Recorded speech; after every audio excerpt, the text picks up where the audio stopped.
Hi friends, welcome back to Pasiyam Rusiyam. இன்றைக்கி பசியம் ருசியமில் ஓட்ட வடை எப்படி கிறிஸ்பாக டேஸ்டியாக ஈஸியாக செய்கிறது அப்படின்றத பார்க்க போகிறோம். ஸோ இந்த வீடியோ ஸ்கிப் பண்ணாமல் லாஸ்ட் வரைக்கும் பார்த்து நீங்களும் உளுந்து வடை செய்யும்போது இதே மாதிரி செஞ்சு சாப்பிட்டு என்ஜாய் பண்ணுங்கள். வாங்க ரெசிபிக்குள்ளே போகலாம். 1/4 கிலோ உளுத்தம்பருப்பை தண்ணி சேர்த்து களைஞ்சி க்ளீன் பண்ணிவிட்டு திரும்பவும் தண்ணி சேர்த்து 25 நிமிஷம் ஊற வச்சுக்கணும். ஊற வச்ச உளுத்தம்பருப்பை சிங்கிள் ட்ராப் வாட்டர் கூட இல்லாமல் கம்ப்ளீட்டாக ஃபில்டர் பண்ணிவிட்டு 2 பச்சை மிளகாய் சேர்த்து இதே மாதிரி கெட்டியாக அரைச்சி எடுத்துக்கணும். இது கூட கொஞ்சமாக கருவேப்பிலை இலைகள், நறுக்கின 2 பெரிய வெங்காயம், தேவையான அளவு உப்பு சேர்த்து கலந்து விட்டுக்கணும்.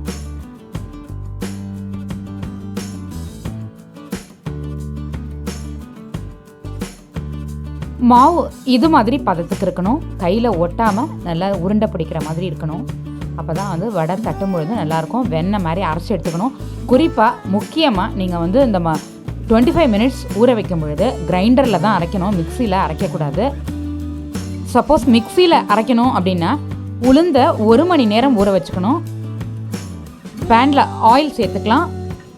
ஆயில் ஹீட் ஆகட்டும்.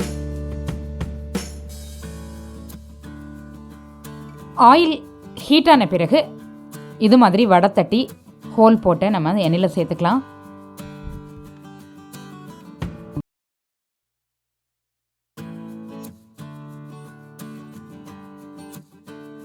தண்ணி சேர்க்காம இதே மாதிரி திக்காக அரைக்கணும். சப்போஸ் நீங்கள் தண்ணியாக அடித்த மாவு அப்படின்னா கொஞ்சமாக அரிசி மாவு சேர்த்துக்கோங்க.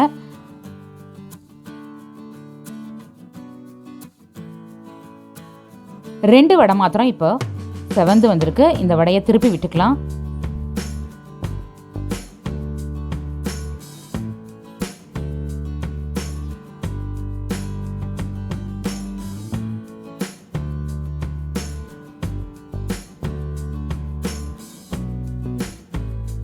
இப்போ 3வது வடையும் பிரட்டி விட்டுக்கலாம். இது மாதிரி வடை ஒரு 80% ஃப்ரை ஆன பிறகு நம்ம எடுத்து வச்சுட்டு டபுள் ஃப்ரை பண்ணிக்க போகிறோம். செகண்ட் டைம் ஃப்ரை பண்ணிக்கலாம். இது மாதிரி செகண்ட் டைம் ஃப்ரை பண்ணும்பொழுது ஃபஸ்ட் டைம் எடுத்த பிறகு வடையை ஒரு 75% நல்லா ஆற விட்டுட்டு அதுக்கப்புறமா நம்ம ஃப்ரை பண்ணும்பொழுது செவந்து போகாமல் இருக்கும். நல்லா மேலே கிறிஸ்பாக உள்ள சாஃப்டாக சூப்பராக இருக்கும். வடை வாசமாகவும் இருக்கும்.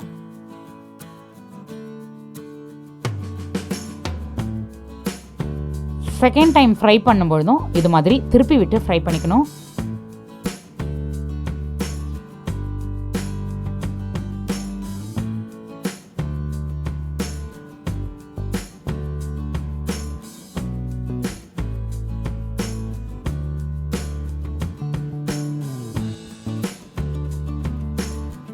இந்த மாதிரி நல்லா கிறிஸ்பாக ஃப்ரை ஆன பிறகு எடுத்துடலாம்.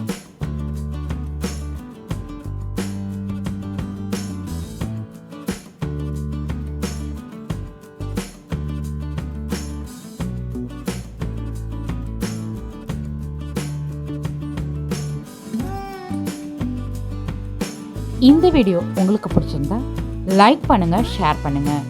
இந்த வீடியோவுக்கு கீழே உங்களுடைய கருத்துக்களை பதிவிட மறந்துடாதீங்க. வணக்கம்.